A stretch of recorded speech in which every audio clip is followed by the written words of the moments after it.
Pagbasa gikan sa basahon sa kaalam ni Solomon. Sa pagkamatgon ko nga ako usa lamang ka tawo, nagampo ako ug gihatag kanako ang pagpanabot.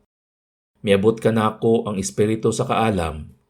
Gimahal ko siya labaw kaysa bisan unsang trono o korona.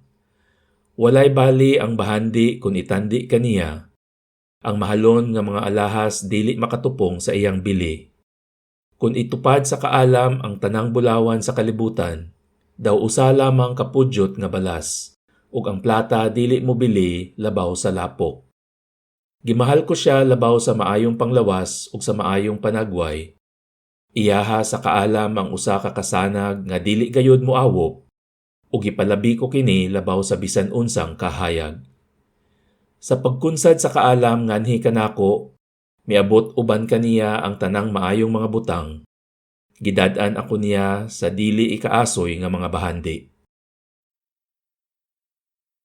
Pagbasa gikan sa sulat ni San Pablo ngadto sa mga taga-Hebreyo. Ang pulong sa Dios buhi ug gamhanan, ug mas hait pa kaysa bisan unsang espada nga duhay suwab. Mudulot kini hangtod sa kinahiladman sa kalag ug sa espiritu, hangtod sa dapit diin nag-abot ang lutahan ug ang kauyukan.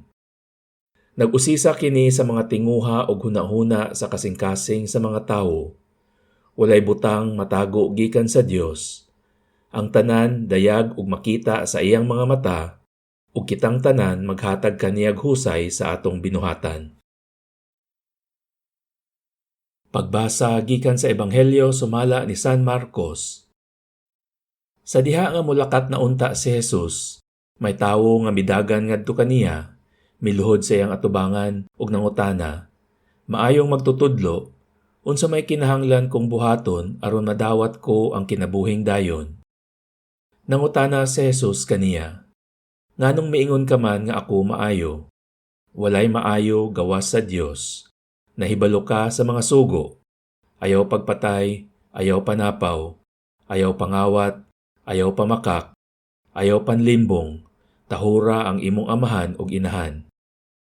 Mitubag ang tawo, magtutudlo, nagtuman ako ni ining tanang sugo sukad pa sa akong pagkabatan-on. Mahigugmaon si Jesus sa mga mitutok kaniya ug namulong. Usara ka butang ang kinahanglan mong buhaton. Lakat ug ibaligya ang tanan mong katigayunan ug ihatag ang halin ngadto sa mga kabos ug maangkon mo ang mga bahandi sa langit. Unya balik nganhi ug sunod kanako. Sa pagkadungog sa tawo niini, naguol siya ug masulub-ong mibiya kang Hesus tungod kay dato man siya kaayo. Milingi-lingi si Jesus sa iyang mga tinun-an ug miingon kanila, pagkalisod gayud sa mga dato ang pagsulod sa gingharian sa Dios. Nakugang ang mga tinun-an sa pagkabati nila niini, apan mipadayon si Jesus pagsulti. Mga anak, pagkalisod gayud ang pagsulod sa gingharian sa Dios. Mas lisod pa sa usa ka dato ang pagsulod sa gingharian sa Dios kaysa usa ka kamelyo paglusot sa lungag sa dagom. Nahibulong pag-ayo niini ang mga tinun-an ug nagpangutan-anay, kun mao kana, kinsa raman di ay ang maluwas?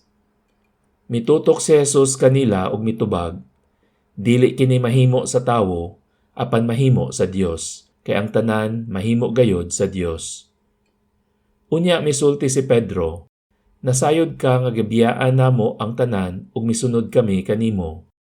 Miingon si Jesus kanila, tinuod ka na, ug sultihan ko kamo nga ang mobiya sa iyang panimalay o sa mga igsuon, o sa inahan, o sa amahan, o sa mga anak, o sa mga uma tungod kanako ug tungod sa maayong balita, makadawat og labi pang daghan niining kinabuhia. Makadawat siya ginatos ka mga balay, mga igsuon, mga inahan, mga anak, ug mga uma bisan tuod og lutoson siya. Ug sa umaabot nga kalibutan, makadawat siya sa kinabuhing dayon.